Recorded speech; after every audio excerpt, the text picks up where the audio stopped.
एक बार सुरेश नाम के व्यक्ति ने एक पिछड़े गांव में चश्मे बनाने की दुकान खोली।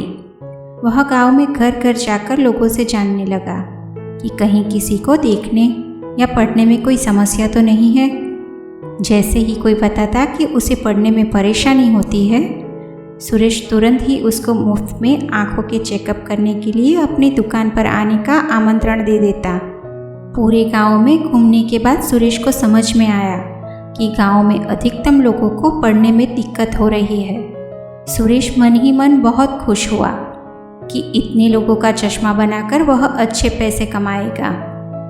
अगले दिन दुकान पर एक अधेड़ उम्र की महिला आई। दुकान पर पहला ग्राहक देखकर सुरेश फूला नहीं समा रहा था। वो पूरे जोश के साथ ताई जी की आंखों का टेस्ट करने लगा। सुरेश ने अक्षर लिखे हुए बोर्ड की तरफ उंगली दिखाते हुए कहा कि ताई जी, आप सामने देखकर इसे पढ़िए।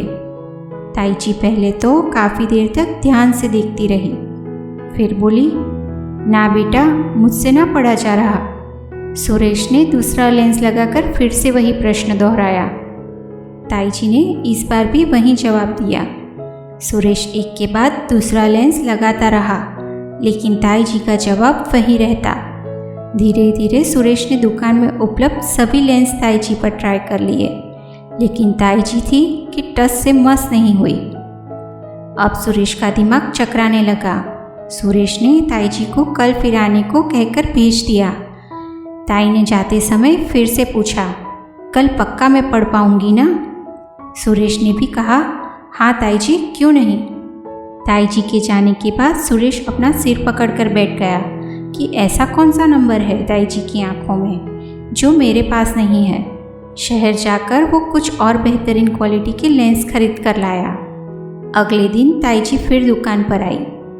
सुरेश ने ताई जी को बैठाया और फिर से एक एक करके लेंस बदल बदल कर फिर वही सवाल पूछने लगा कि पढ़ा जा रहा है या नहीं।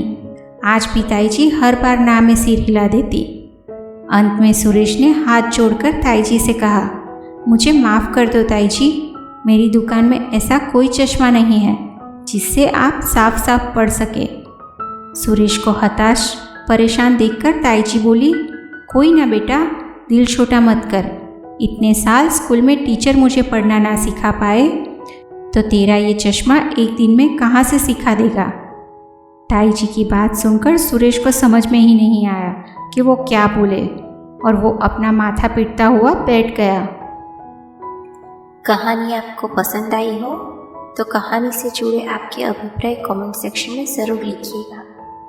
फिर मिलेंगे दोस्तों एक नई कहानी के साथ। तब तक हमेशा मुस्कुराते रहिए और मुस्कुराहट बांटते रहिए।